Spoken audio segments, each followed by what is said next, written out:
दुनिया की पहली यूनिवर्सिटी हमारे पास तक्षशिला में, दुनिया की दूसरी यूनिवर्सिटी हमारे पास नालंदा में, और दुनिया की तीसरी यूनिवर्सिटी वो भी हमारे पास भोजशाला में। दुनिया में पहली बार समान शिक्षा व्यवस्था हमारे यहां लागू हुई भारत में।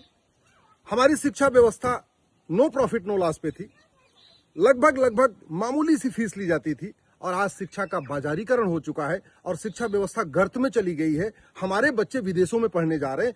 पहले पूरी दुनिया के बच्चे तक्षशिला, नालंदा और भोजशाला में पढ़ने आते थे, और ये बर्बादी हुई है 1975 के बाद ज्यादा हुई है। 1950 के पहले भी खूब हुई थी, 1975 के बाद और ज्यादा हुई है।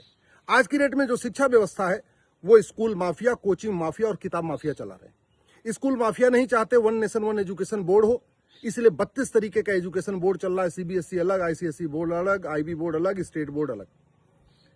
कोचिंग माफिया नहीं चाहते कि जो एंट्रेंस एग्जाम में पूछा जाता है वो स्कूलों में पढ़ाया जाए, इसीलिए जो 10वीं 12वीं में पढ़ाया जाता है वो नीट में, जेई में, क्लैट में, एनडीए में, एसएससी में, आईएएस में पूछा नहीं जाता, और जो कुछ एंट्रेंस एग्जाम में पूछा जाता है कॉम्पिटिटिव एग्जाम के, वो 10वीं 12वीं में पढ़ाया नहीं जाता, वो बीएससी एमएससी पढ़ाया नहीं जाता।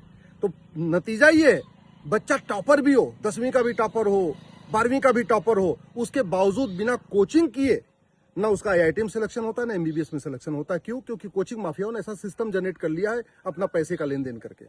और इसी तरीके से जो एनसीईआरटी की किताब 50 रुपए में मिलती है, वही प्राइवेट जो किताब माफिया है उसको 1-1 हजार में बेचते हैं, और हर साल बड़े प्लान्ड वे में किताब से एक नया पन्ना जुड़वा देते हैं, जिससे हर साल बच्चों को नई किताब लेनी पड़े।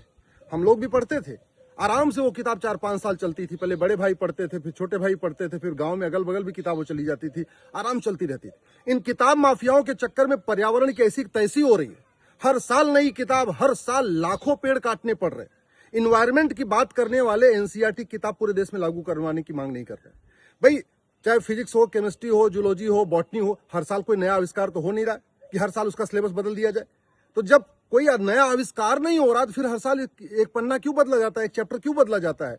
मेरा आप लोगों से हाथ जोड़ के निवेदन है, ये जो कोचिंग माफिया, स्कूल माफिया और किताब माफिया, इनके खिलाफ आवाज उठाइए। अपने सांसद विधायक से पूछिए कि अगर चीन जो हमसे 3 गुना बड़ा है वहां समान शिक्षा लागू हो सकती है तो भारत में क्यों नहीं लागू हो रही है? One nation one education board क्यों नहीं लागू हो रहा है? वन नेशन वन सिलेबस क्यों नहीं लागू हो रहा है? वन नेशन वन करिकुलम क्यों नहीं लागू हो रहा है? अगर एक रेलवे बोर्ड से पूरे देश में रेलवे चल सकती है तो एक एजुकेशन बोर्ड से पूरे देश के स्कूल क्यों नहीं चल सकते? अगर वन नेशन वन टैक्स हो सकता है, जीएसटी हो सकता है कि भाई इस सामान पे 5% लगेगा टैक्स, इस पे 12% लगेगा, इस पे 18% लगेगा, तो हम physics, chemistry, math, zoology, botany का सिलेबस, एक स्टैंडर्ड सिलेबस क्यों नहीं पूरे देश में लागू कर सकते? केंद्रीय विद्यालय का सिलेबस पूरे देश का एक हो सकता है, नवोदय का सिलेबस पूरे देश का एक हो सकता है, तो सभी स्कूलों का सिलेबस एक हो सकता है। सब अपनी अपनी मातृभाषा में पढ़े, बंगाल वाला बंगाली में पढ़े, गुजरात वाला गुजराती में पढ़े, हरियाणा वाला हरियाणी में पढ़े, पंजाब वाला पंजाबी में पढ़े, लेकिन physics, chemistry, math, zoology, botany, Hindi, English का सिलेबस अलग अलग क्यों? मेरा मानना है जब तक आप आवाज नहीं उठाएंगे, ये कोचिंग माफिया शिक्षा मंत्रालय के साथ मिली भगत करके ये खेल